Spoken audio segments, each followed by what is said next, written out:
ओम शांति। वैराग्य सुन के तो डर जाते होंगे सब कि तो घर से भागना पड़ेगा। नहीं, घर से भाग के जाने वाले भी घरों में ही रहते हैं। झोंपड़ियों का तो समय बीत गया, गुफाओं का भी समय बीत गया। आज की मुरली पहुंचो सवेरे। वैराग्य नहीं, कर्मातीत। याद है? याद कर लो, कर्मातीत। बहुत खुश रहना, नशे में रहना।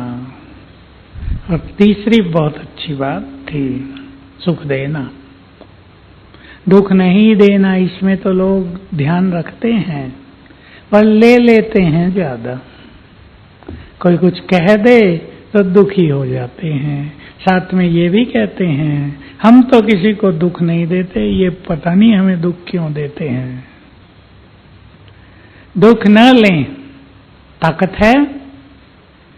बड़ा सब्जेक्ट है, छोटा नहीं है। हाथ तो सभी उठा देंगे मैं आपसे पूछूं तो। पर दुख न लेना, दुख की फीलिंग न रहे, इस पर सभी काम करेंगे। कर्मातीत की एक दो बात याद दिला दूं। सर्वोच्च स्थिति है कर्मातीत स्थिति, जिसमें पहला काम हमें करना होता है विकर्म सभी नष्ट, विकर्मों के बंधन से आत्मा मुक्त।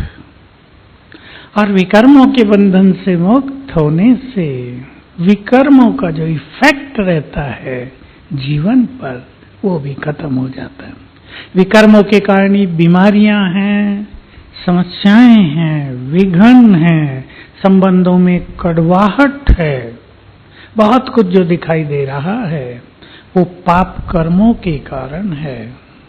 कुछ संस्कारों के कारण भी होता है, पर पाप कर्म ही ज्यादा जिम्मेदार होते हैं।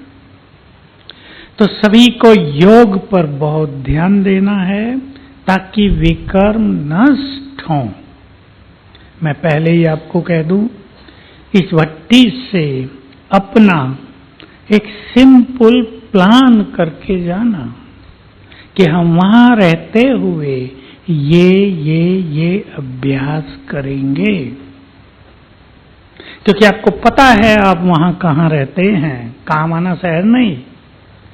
आपकी परिस्थितियां कहां हैं, आपका कर्म कितना भारी है या हल्का है, कर्म में बहुत बिजी होते हैं या हल्की ड्यूटी है। और एक चीज और, हमें काम करते हुए, बहुत सारे काम बहनों माताओं को ऐसे हैं जो रोज वही काम करने हैं, लेकिन वही काम करते हुए हम कर्मों में रोज लिप्त तो नहीं होते। कर्मातीत की परिभाषा में आज बाबा ने कहा, कर्म ऐसे करो कुछ किया ही नहीं। दूसरी बहुत अच्छी लाइन थी, कर्म के परिणाम का जो प्रभाव होता है वो स्पर्श भी न करे आत्मा को।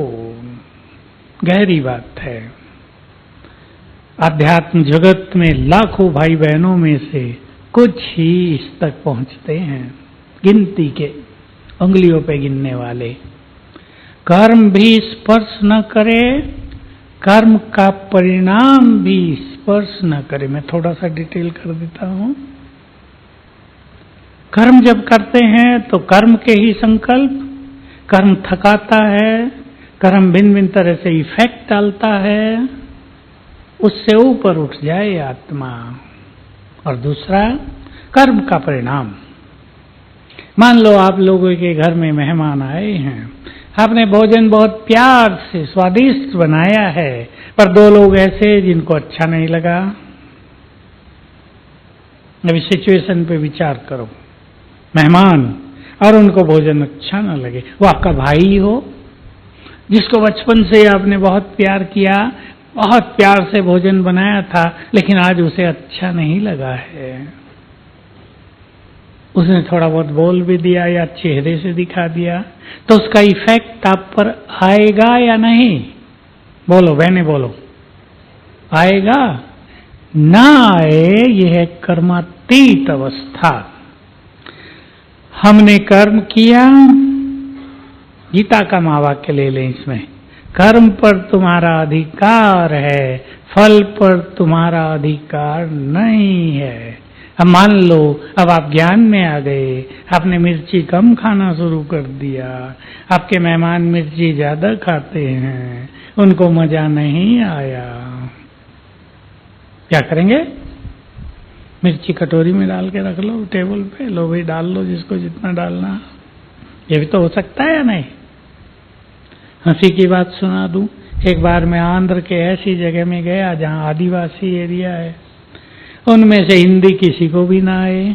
मैंने कहा जब खाना खा रहे थे, बहन जी मिर्ची थोड़ा कम डाला करो। अब बहन जी की समझ में नहीं आया, आधी कटोरी भर के मिर्ची रख दी टेबल पे, डाल लो। अब क्या करें, हमने किसी को ढूंढा जो थोड़ी हिंदी समझता हो, उनको सिखाए। तो कर्म का परिणाम इफेक्ट न करे, थोड़ा बहुत तो करेगा, धीरे धीरे उससे बाहर निकल जाएं। क्या अभ्यास करेंगे? जैसे जबरदस्ती तो नहीं किया जाएगा ना कि कर्म हमें छुए नहीं, कर्म का प्रभाव हम तक पहुंचे नहीं। कोई गाली दे दे तो उसको गले से लगा ले, सहज काम है, भगवान ने तो कह दिया गाली देने वाले को गले से लगा। तो दीदी ने भी कह दिया मन से, लेकिन क्या संभव होता है? बहुत ऊंची स्थितियां हैं ये।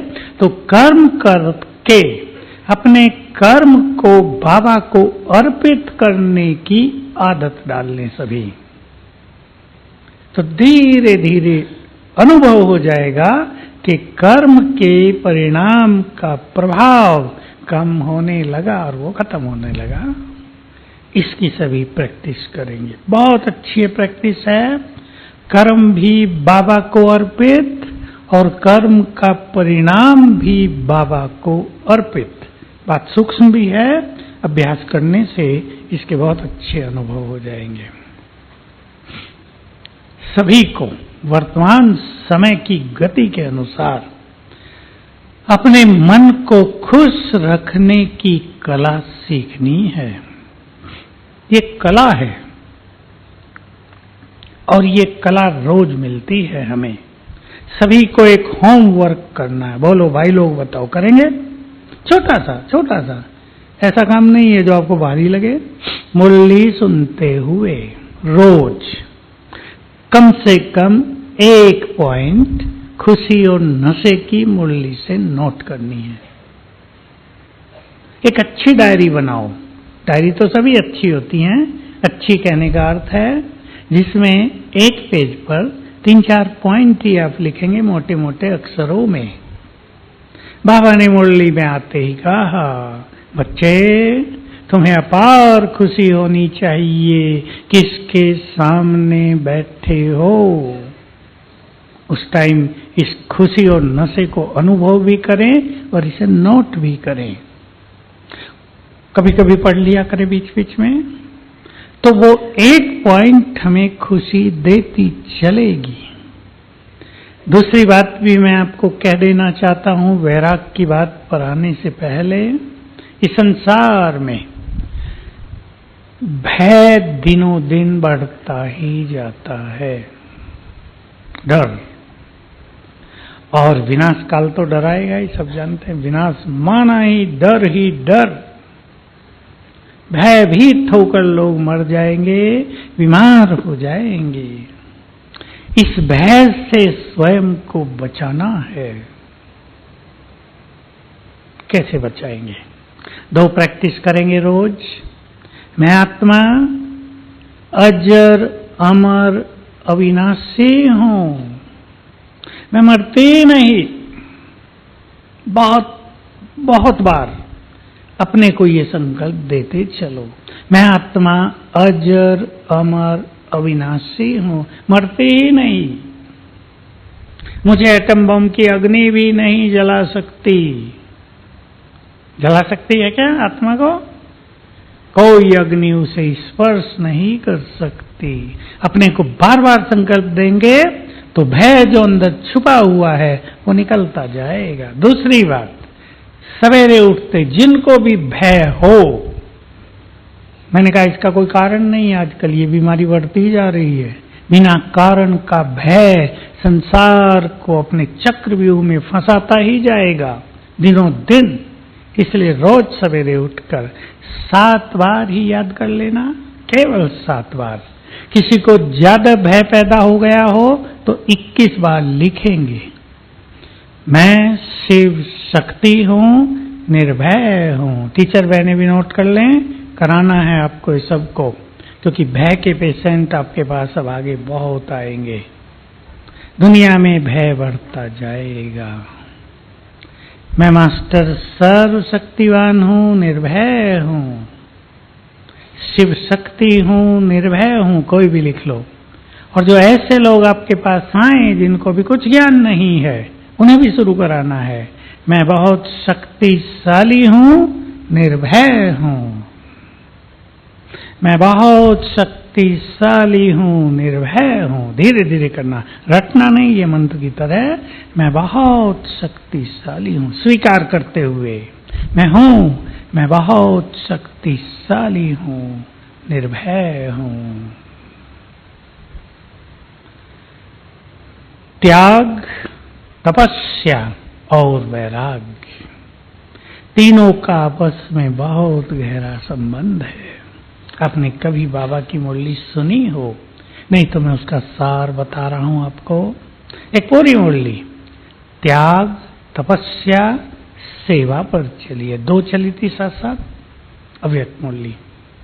जितना त्याग होगा उतनी ही तपस्या होगी। त्याग को बाबा ने बहुत गहरा कर दिया था, मोटा नहीं।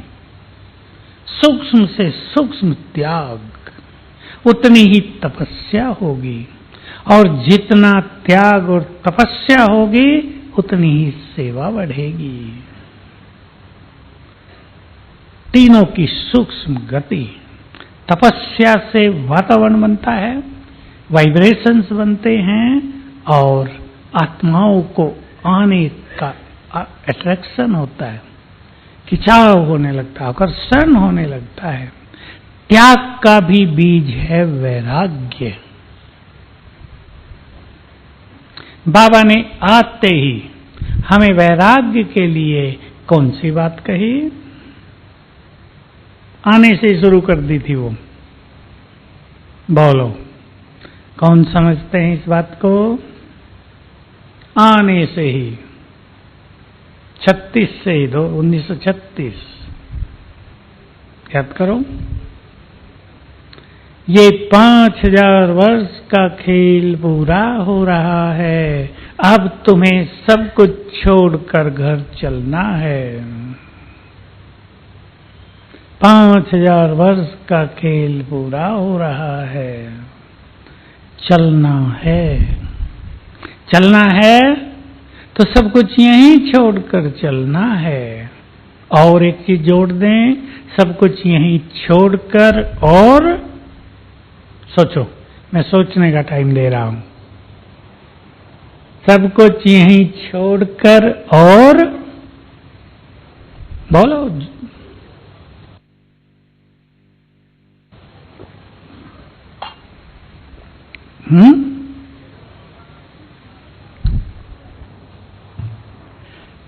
बाबा के साथ तो चलना है, बाबा से सब कुछ लेकर, खजानों से भरपूर होकर फिर जाना है।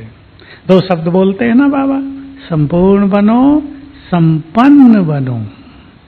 कई लोग इन दोनों का अलग अलग मीनिंग है, ये जानते नहीं।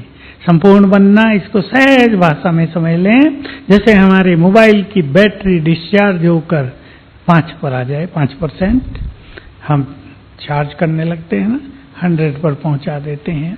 आत्मा को भी 100 डिग्री तक पहुंचाना, यह है परफेक्शन, संपूर्णता। चार्जर से जोड़ दें, सुप्रीम से, उससे हमें शक्तियां मिलेंगी, हमारी परसेंटेज बढ़ने लगेगी। संपन्न का अर्थ है सर्व खजानों में भरपूर। इस पे क्लासेज हैं बहुत। सर्व खजानों में भरपूर, संपूर्ण संतुष्ट हो गए हम, सब कुछ मिल गया। कहने से नहीं, गीत गाने से काम नहीं चलेगा। बाबा मिला, सब कुछ मिल गया, वो तो अच्छी बात है, लेकिन इतने भरपूर कि आत्मा संतुष्ट हो गई, तो न किसी की याद रहेगी, न कोई प्यास रहेगी। त्याग और वैराग्य, वैराग्य से त्याग आप ही होने लगता है। अब मैं आपको कुछ प्रैक्टिकल सी चीजें बता दूं जिनका वैराग्य सबको लाना है। देखो बाबा की साधनाओं की गति कितनी सूक्ष्म है।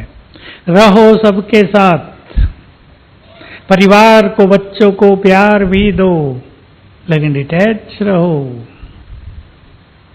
संन्यास से बहुत बड़ी चीज, संन्यास में तो छोड़ के चले जाओ, हो गए डिटैच। इधर सबके साथ रहो, उन्हें प्यार दो, प्यार के सागर के बच्चे प्यार बांटो और निर्मोही बन जाओ। देखो कितनी गुह्यता है। सब साधनों को यूज करो, अच्छा भोजन खाओ, अनासक्त हो जाओ। ये नहीं भोजन छोड़ दो, बॉयल सब्जी खाने लगो तीनों टाइम, हम तो अनासक्त रहेंगे।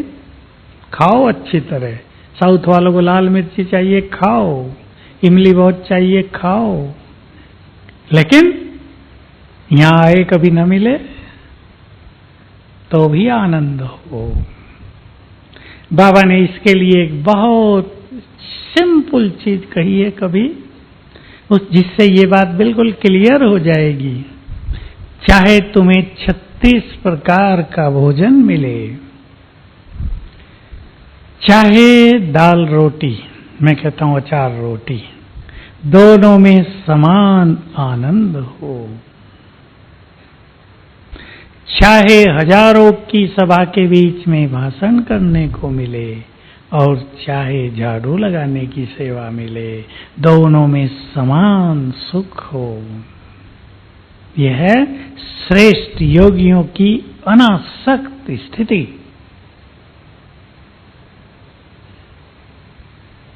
ठीक है, खाने को बाबा मना नहीं करते कि समोसे न खाओ, खाओ, पर उसमें आसक्त ना हो जाओ। आसक्त का अर्थ बड़े टेस्टी बने, मिल तो दो ही रहे हैं, टेस्टी तो बहुत हैं, खा लिए ज्यादा फिर बीमार हो गए, वो आसक्ति। तो जीभ पर इतना कंट्रोल कि एक ही मिल रहा है उसमें भी तृप्त, नहीं तो जीभ लपलपाती रह गई। अब बड़ा मजा आ रहा था लेकिन मजा बिगड़ गया। अनासक्त। तो वैराग्य किन किन चीजों से चाहिए बताओ। अब चलो योग कर लो और सोच लो।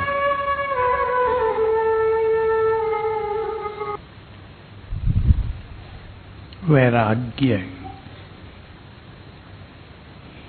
इस संसार में चारों युगों में सबसे बड़ा सुख है कौन सा है? थोड़ा हाथ उठा के बोलेंगे एक ही? नहीं, थोड़ी क्लियर नहीं हुआ मुझे, खड़े होके जोर से बोल दो।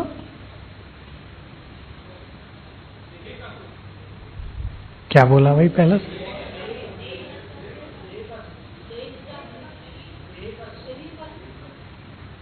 नहीं, तभी तो मेरी समझ में नहीं आ रहा था। क्या, किस चीज का? अतीन्द्रिय सुख। और ये सुख मिलता है, देखो अतीन्द्रिय सुख को ज्यादा भारी चीज नहीं समझना। जब हम बाबा से योग लगाते हैं और हमारी बुद्धि थोड़ी देर के लिए भी स्थिर हो जाए, बहुत सुख मिलता है। सबको अनुभव होगा जरूर है, बहुत सुख मिलता है। मुरली सुनते हैं, बहुत सुख मिलता है। आपने कोई सेवा की बहुत अच्छी, जो खुशी होती है वो भी अतीन्द्रिय सुख माना जाएगा। किसी को देने का सुख, वो भी अतीन्द्रिय सुख है। आज था ना पुण्य आत्माएं, देने का सुख, देने का संस्कार, बहुत सुंदर संस्कार है। देने का संस्कार उनमें ही होता है जो राजा रहे हैं। जो राजा रहे ही नहीं, उनको लगता है इसे क्यों दे दूं, मेरा कम हो जाएगा, क्यों दें हम, हमारी जिम्मेदारी है कैसे देना, छोड़ो, अपना कमाए खाए, बिन बिन विचार चलेंगे। भारत की परंपरा, अगर सभ्यता को आप जाने, जो बड़ी आयु के शायद उन्हें पता हो, हमारे भारत में ये कल्चर होती थी गृहस्थियों की, किसी को खाना खिलाकर फिर खाना खाएंगे, किसी सन्यासी को भोजन खिलाकर फिर भोजन करेंगे। सन्यासी बहुत आते जाते थे, लेकिन और भी कोई गरीब है, कोई ब्राह्मण है, फकीर, वैसे बहुत आते थे मांगने वाले। किसी को कुछ देकर फिर स्वीकार करना, ये इस महान देश की महान परंपरा रही है। तो देने की वृत्ति तो सबसे बड़ा सुख है। अब इन सबको एक चीज में ही डाल दें, राजयोग का सुख। राजयोग अर्थात भगवान के साथ रहने का सुख। राजयोग की बाबा ने कभी साकार मुरली में एक छोटी सी और अति सुंदर परिभाषा दी। राजयोग अर्थात मेरा कुछ भी नहीं। वैराग्य हो गया ये। सूखा वैराग्य हमारा नहीं है कि हम सूखे बन जाएंगे। मैं पन निकालना, आसक्तियां निकालना, मोह ममता निकालना, ये वैराग्य के सूक्ष्म स्वरूप हैं। धन आपके पास है, कमाओ, रखो, जमा भी करो, यूज भी करो, लेकिन धन में ही बुद्धि रहने लगे, वो राग हो गया, वैराग्य नहीं। जिस चीज में हमारी बहुत बुद्धि लगी रहे, वो राग कहलाता है। वैराग्य माना सब कार्य करते भी बुद्धि उससे बाहर हो। सेवा भी हमारी है बहुत ज्यादा, सेवाओं में भी आसक्ति होती ही है। सेवाएं भी अनासक्त भाव से करना, ये याद रखना कि सेवा कराने वाला करा रहा है, ऊपर से हम निमित्त हैं। अनासक्त हो जाएंगे। बाबा करा रहा है। अब देखो, हम कभी कभी चर्चा किया करते हैं आपस में, हमारे इस महान यज्ञ को, सारा यज्ञ है ना बड़ा, सारे संसार में फैला हुआ, सफल करने वाली भिन्न भिन्न तरह की आत्माएं, कोई कैसी कोई कैसी कोई कैसी, कोई बहुत अच्छी तो कोई खराब भी, लेकिन बाबा उन सब से ही काम लेकर इस संसार को स्वर्ग बना देता है। किसी को ये नहीं कहता तुम मेरे काम के नहीं हो। सुनिए आपने कहानी, यज्ञ रचा। बाबा के पास 5 बच्चे ऐसे थे जो बुद्धि से खाली थे, बिल्कुल जैसे बुद्धि थी नहीं। सविता दीदी अर्जुन को तो जानती है, ऐसे 4 और थे। 2 तो थे लड़कियां, यहीं कहीं घूमने गई पांडव भवन के आगे, फिर आई नहीं, बुद्धि बहुत कम थी, कहाँ चली गई, चीतों ने खा लिया, क्या हुआ कुछ पता नहीं चला उनका। बाबा ने ये नहीं कहा, रिजेक्ट कर दिया, तुम मेरे काम के नहीं हो। सबको सेवाओं में लगाकर इस संसार को वो स्वर्ग बना देता है। बना देता है या नहीं? ये नहीं देखता ये ऐसे हैं, ये ऐसे हैं, ये ऐसे हैं, नहीं। हम भी जीवन में सीख लें, किसी को रिजेक्ट नहीं करना है। बाबा बहुत अच्छा उदाहरण दिया करते थे शुरू में। किले बहुत होते थे ना भारत में, अब तो किलों की जरूरत नहीं रही। किले में एक ईंट भी कच्ची हो, दुश्मन को पता लग जाए उसी से वो किला जीत लेगा। उसे एक ईंट कोई निकाल देगा, उसके सहारे से 2-4 और निकल जाएंगे, पूरा छेद हो जाएगा, टूट जाएगा, सेना घुस जाएगी।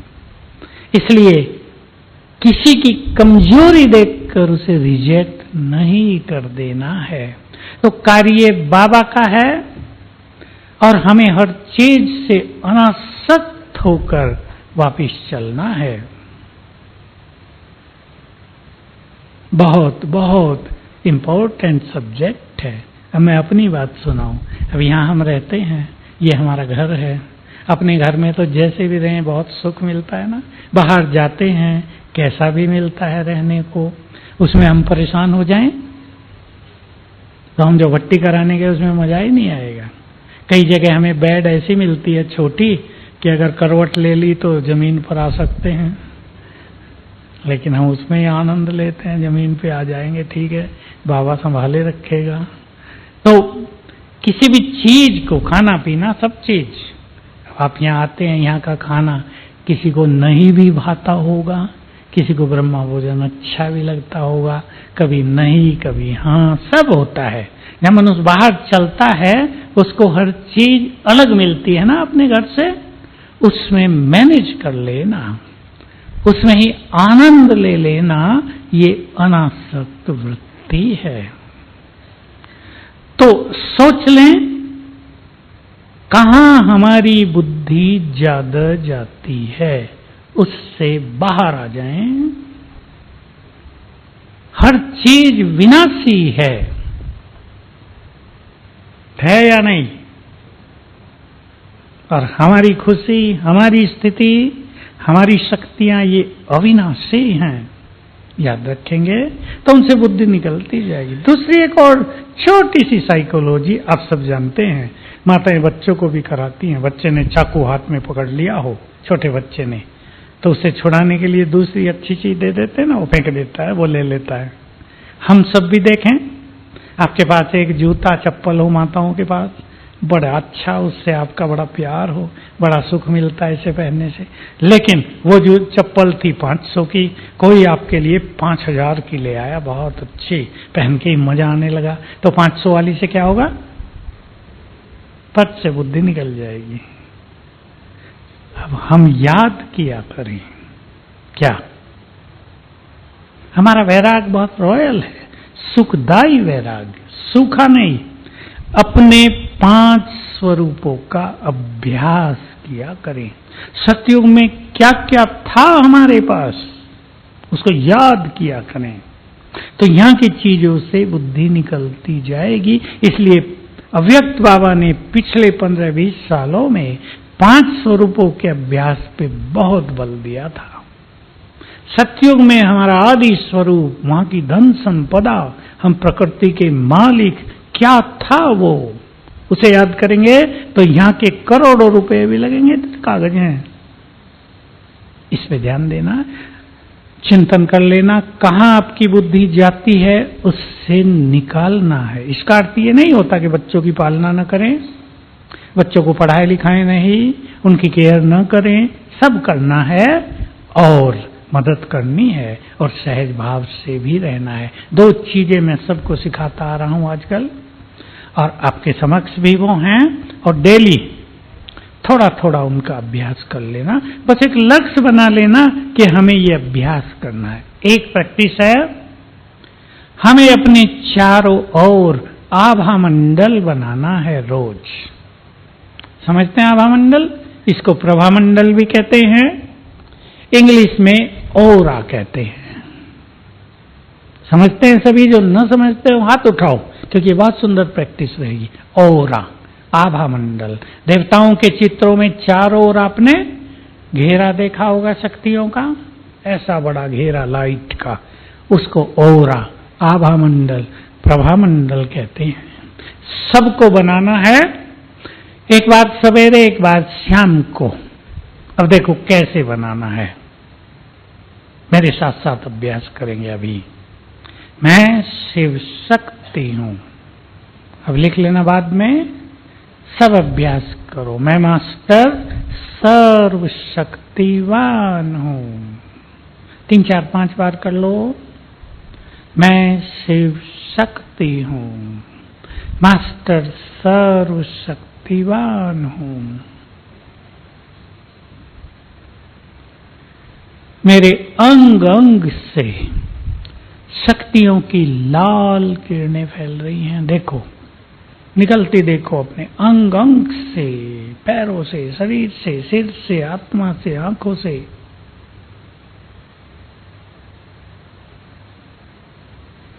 और इन लाल किरणों ने मेरे चारों ओर एक शक्तिशाली आभा मंडल बना दिया है। मैं उसके बीच में हूं। बैठा देखो अपने को इस आभा मंडल के बीच में।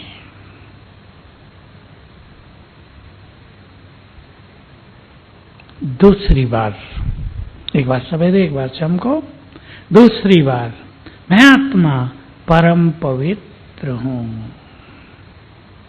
मैं बहुत पवित्र हूं, मैं पवित्रता की देवी हूं, मैं पवित्रता का फरिश्ता हूं। मेरे अंग अंग से पवित्रता की गोल्डन किरणें, सुनहरी किरणें फैल रही हैं।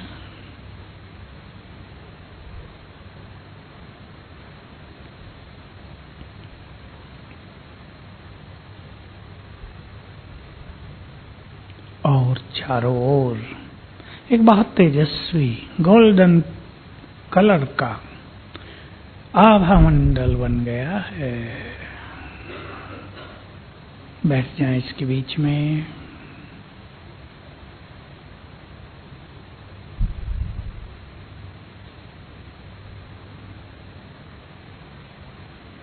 ये अभ्यास एक सवेरे एक शाम को कम से कम 2 बार रोज करना। मजा आ जाए ज्यादा बार कर लो।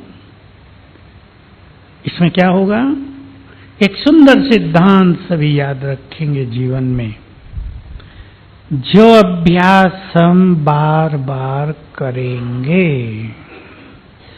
ध्यान से सुन लेंगे, बहुत रहस्य है ये। जो अभ्यास हम बार बार करेंगे वही हमारी स्थिति बन जाएगी, उसके ही साक्षात्कार होंगे। आने वाले दिन साक्षात्कार के हैं। अभी तो संगम का बहुत सुंदर समय बाकी है, बहुत सुंदर, जब तक नहीं हुआ, जो सतयुग से भी सुंदर होगा। साक्षात्कार की धूम, अतीन्द्रिय सुख, आनंद ही आनंद। तो कुछ होंगे साक्षात्कार करने वाले और कुछ होंगे कराने वाले। तो जिस स्मृति में हम रहेंगे ज्यादा समय, वही हमारा रूप दिखाई देगा। आपने अभ्यास कर लिया, मैं अष्टभुजाधारी देवी हूं, लोग मारने आ गए आपको, ये सब बहुत चलेगा ना संसार में। गृह युद्ध होंगे, जहां तहां होंगे, आपको मारने आ गए हैं लोग, आपने फट से याद किया, आपको अभ्यास है तो याद आ गया, मैं अष्टभुजाधारी देवी हूं। बस उन्हें वही दिखाई देगा। अपनी बंदूकें भी सरेंडर करके चले जाएंगे कि ये भी आप ही रख लो। ये खेल खूब चलने वाला आगे। सेफ्टी का साधन ही होगा श्रेष्ठ स्थिति। सेफ्टी के लिए दूसरी भी बात कह देता हूं, हमारे सिर पर सर्वशक्तिवान छत्र छाया है, ज्ञान सूर्य छत्र छाया है।